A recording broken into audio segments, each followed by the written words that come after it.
Oke, kita mulai ya. Pernah kebayang nggak sih ada sebuah dunia rahasia tepat di balik layar yang sedang Anda tatap sekarang? Sebuah kota metropolitan digital yang benar-benar tak terlihat oleh mesin pencari biasa? Tempat di mana rahasia intelijen negara bersinggungan langsung dengan kejahatan tergelap umat manusia? Nah, selamat datang di eksplorasi kita hari ini.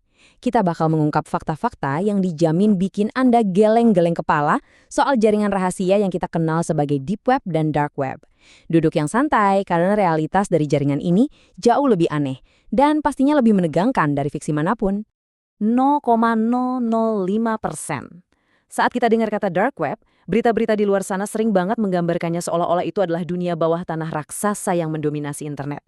Tapi faktanya, dark web yang sering banget dikaitin sama hal-hal ilegal itu ukurannya sangat-sangat kecil, nggak sampai 0,005% dari total keseluruhan web. Cuma ada sekitar 55.000 situs berekstensi .onion yang aktif. Jadi pertanyaannya gini, gimana ceritanya pecahan internet yang secara statistik nyaris nggak kelihatan ini malah jadi entitas yang paling ditakuti dan diawasi ketat oleh polisi di seluruh dunia? Jawabannya ada pada apa yang disembunyikan di bawah permukaan. Masuk ke bagian pertama, rahasia di balik permukaan. Yuk, kita bedah anatomi internet yang sebenarnya. Nah, untuk paham kekuatan dari jaringan yang super kecil tadi, kita harus ngupas dulu lapisan-lapisan internet itu sendiri.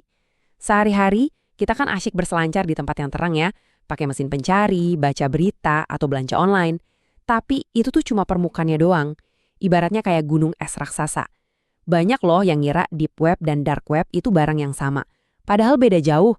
Deep web itu bagian besar yang ada di bawah permukaan laut, menguasai 90–95% internet kita. Ini sepenuhnya normal dan aman kok. Contohnya kayak kotak masuk email Anda, portal perbankan, atau jaringan internal kantor. Intinya semua yang butuh password untuk masuk. Nah, di sisi lain, dark web ini adalah ruang rahasia yang gelap gulita di dasar gunung es yang paling bawah. Ukurannya kurang dari 1%, dan Anda sama sekali nggak bakal bisa masuk ke sana, cuma pakai browser biasa. Bagian kedua, Deep Web versus Dark Web. Gimana sih sebenarnya mesin di baliknya ini bekerja? Poin pentingnya di sini, Anda itu mengakses deep web secara legal setiap hari, tapi untuk bisa nembus ke dark web, Anda butuh kunci khusus. Sebuah gerbang teknologi yang menyulap bagian kecil internet ini jadi benteng anonimitas yang super kuat. Selamat datang di onion routing, atau yang biasa kita kenal dengan jaringan Tor. Coba deh bayangin sebuah bawang merah dengan banyak lapisan. Waktu Anda ngirim data, langkah pertamanya, data Anda itu dibungkus pakai beberapa lapis enkripsi yang tebal banget. Terus, di langkah kedua, data ini ditembakkan dan memantul ke berbagai server acak di seluruh dunia yang dijalankan sama sukarelawan. Kita sebutnya node. Masuk langkah ketiga, setiap node ini cuma bisa ngupas satu lapis enkripsi aja, sekadar buat tahu data ini harus dilempar ke node mana selanjutnya. Jadi, nggak ada satupun node yang tahu dari mana asal Anda, sekaligus kemana tujuan akhir Anda. Begitu data ini keluar di langkah keempat, identitas dan lokasi Anda udah benar-benar menguap tanpa jejak. Nah, teknologi mutlak inilah yang pada akhirnya melahirkan pasar gelap digital pertama di dunia. Kita masuk ke bagian ketiga, runtuhnya Raja Pasar Gelap. Ini adalah kisah asli yang tegangnya ngalahin film thriller. Berbekal perlindungan dari jaringan Tor dan munculnya Bitcoin sebagai uang digital yang anonim, sebuah revolusi gelap pun dimulai.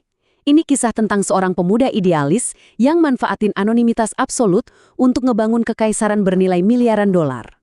Di tahun 2011, Ross Ulbricht nyiptain Silk Road, pasar gelap modern pertama di internet.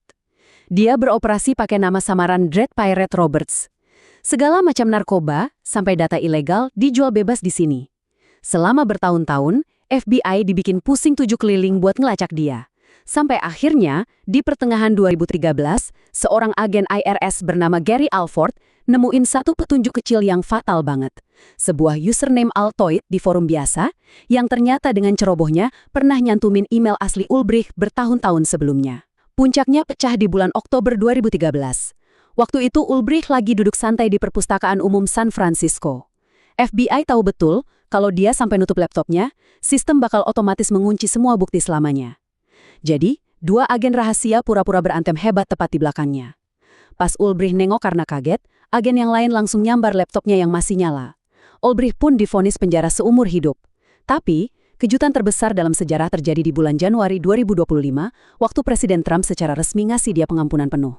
Kisah Ulbricht di penjara memang udah selesai, tapi Silk Road terlanjur membuka kotak Pandora yang mustahil buat ditutup lagi.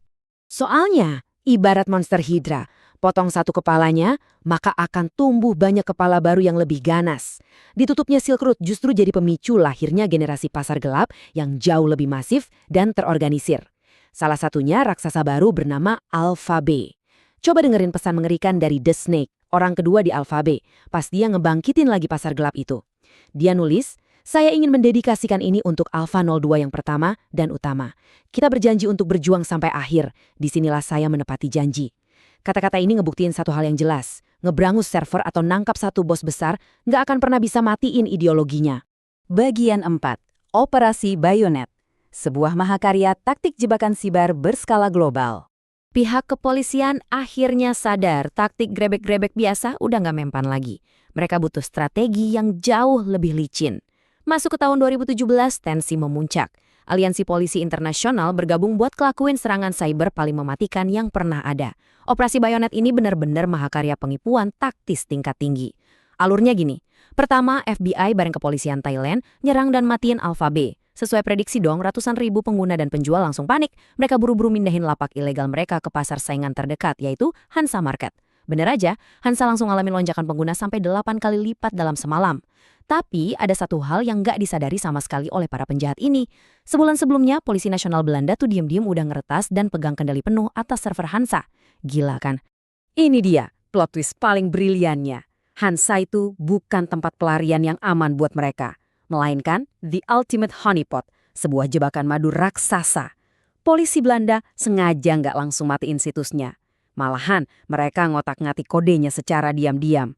Selama berminggu-minggu, polisi cuma duduk manis, panen setiap kata sandi yang diketik pengguna. Nyolong kunci enkripsi rahasia mereka, ngerekam alamat IP asli yang bocor, sampai berhasil ngelacak 10.000 lokasi pengiriman fisik di seluruh dunia. Jadi, polisi itu benar-benar sengaja menggiring ratusan ribu penjahat buat masuk sendiri ke dalam jaring mereka. Operasi intelijen ini dampaknya begitu menghancurkan, sampai-sampai rasa saling percaya di dalam komunitas dark web hancur berantakan selama bertahun-tahun. Lanjut ke bagian 5, ironi pahlawan dan penjahat. Menelusuri jejak nyata di sekitar kita. Dengar cerita penyergapan di Thailand, server yang disita di Belanda, atau agen FBI nyamar di San Francisco, Anda mungkin mikir, ini mah kayak film Hollywood, jauhlah dari hidup kita di sini. Eits, ilusi jarak itu bahaya banget loh. Dampak dari dunia maya tanpa hukum ini nyatanya udah nembus batas-batas negara dan mendarat langsung di halaman belakang kita sendiri. Berdasarkan putusan Pengadilan Negeri Jakarta Pusat nomor 12 PID SUS 2023, kasus ini jadi bukti telak kalau dark web itu nyata dan beroperasi aktif di Indonesia. Terdakwa dalam kasus ini terbukti manfaatin dark web buat mesen narkotika jenis ekstasi dari luar negeri, dan tebak pakai apa? Mereka pakai mata uang kripto Bitcoin buat ngilangin jejak transaksinya. Penyelundupan ini emang sukses digagalkan, tapi ini ngasih kita pelajaran keras. Jaringan dark web sekarang udah jadi infrastruktur kejahatan lintas negara yang bikin barang-barang gelap bisa seliweran ngelewatin yurisdiksi dengan risiko yang sangat minim. Tentunya dengan cerita kriminal sebanyak itu, internet jadi penuh banget sama mitos-mitos urban yang lebay. Yuk kita lurusin faktanya sebentar. Pertama, ada mitos kalau semua isi dark web itu ilegal. Faktanya, teknologi anonimitas ini tuh krusial banget buat para jurnalis, whistleblower, sama aktivis HAM di negara-negara bersistem otoriter. Tanpa ini mereka nggak bakal bisa komunikasi karena takut dibungkam. Kedua, soal mitos situs pembunuh bayaran atau red rooms yang suka viral di mana-mana. Para ahli keamanan udah negesin kalau hampir semua tawaran pembunuh bayaran di dark web itu ujung-ujungnya cuma penipuan buat nguras kripto Anda atau ya jebakan yang sengaja dibikin polisi. Dan ketiga, mitos kalau pakai Tor itu udah pasti 100% aman. Wah, dari operasi Bayonet tadi kita bisa lihat sendiri kan penegak hukum yang cerdik tuh selalu nemu celah buat ngehancurin ilusi anonimitas lewat honeypot atau analisa waktu. Tapi nih, sebelum kita tutup eksplorasi kita hari ini, ada satu fakta tersembunyi yang menurut saya adalah ironi sejarah paling gila. Anda tahu nggak sih siapa sebenarnya yang nyiptain teknologi jaringan yang sekarang jadi sarang pasar gelap global ini? Ternyata, jaringan Tor itu awalnya dikembangkan di pertengahan tahun 90-an oleh Laboratorium Penelitian Angkatan Laut Amerika Serikat. Serius, niat awalnya sih mulia banget buat ngelindungin komunikasi dan data intelijen agen pemerintah AS dari penyadapan. Tapi, militer saat itu sadar kalau cuma agen pemerintah doang yang pakai jaringan itu, ya mereka bakal gampang banget ketahuan. Jadi solusinya, mereka sengaja ngerilis kodenya ke publik secara gratis, ngebiarin aktivis, bahkan penjahat sekalipun, masuk ke sistem buat bikin keramaian lalu lintas data. Dengan begitu, data rahasia intelijen AS bisa nyampil dan sembunyi di tengah-tengah kekacauan tersebut. Fakta bahwa senjata anonimitas yang bikin pusing polisi seluruh dunia hari ini ternyata didanai dan dibangun oleh militer mereka sendiri, itu benar-benar ironis kan? Jadi, kita sampai di titik akhir dari kedalaman ini. Dark Web jelas terbukti jadi pedang bermata dua yang paling tajam di era modern. Di satu sisi, dia jadi surga perlindungan buat para kriminal, pasar narkotika lintas benua, sampai tempat jualan data curian.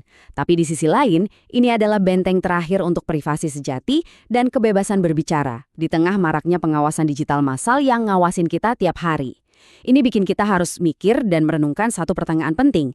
Di zaman di mana setiap jejak digital Anda dilacak dan dipantau, seberapa besar sih nilai privasi absolut buat Anda? Dan kalau tembok anonimitas itu nyatanya melindungi aktivis damai tapi sekaligus jadi tameng buat kartel kriminal paling bahaya, apakah keberadaannya ini masih patut dipertahankan? Jaringan bawah tanah internet ini nggak akan pernah berevolusi, dan jujur aja masih banyak banget lapisan misteri yang belum kita kupas. Nah, saya pengen banget dengar pendapat Anda langsung. Coba tulis di kolom komentar ya, topik apa nih yang harus kita bahas di eksplorasi selanjutnya? Apakah Anda mau kita bongkar misteri peretasan ratusan ribu Bitcoin yang hilang tepat pas Silk Road digerebek? Atau Anda lebih tertarik buat nyelam ke teknologi AlphaGuard, sebuah sistem penghancur diri otomatis milik pasar gelap generasi terbaru yang sukses bikin polisi mati kutu? Kasih tahu saya pilihan Anda di bawah ya. Catatan untuk produksi. Alternative CTA Line. Kalau pembahasan hari ini sukses bikin Anda melek soal realitas tersembunyi di balik internet, buruan tekan tombol subscribe dan nyalain loncengnya, biar Anda nggak ketinggalan waktu kita nyelam ke misteri teknologi gila lainnya. Kalau Anda menikmati eksplorasi mendalam yang ngebongkar misteri dunia digital kayak gini, pastiin Anda langsung tekan tombol subscribe sekarang juga. Dengan begitu, kita bisa terus sama-sama mengupas teknologi tersembunyi di episode-episode berikutnya. Terima kasih banyak udah nemenin saya menyelam ke kedalaman internet hari ini. Tetap penasaran, tetap waspada, dan sampai jumpa di eksplorasi selanjutnya.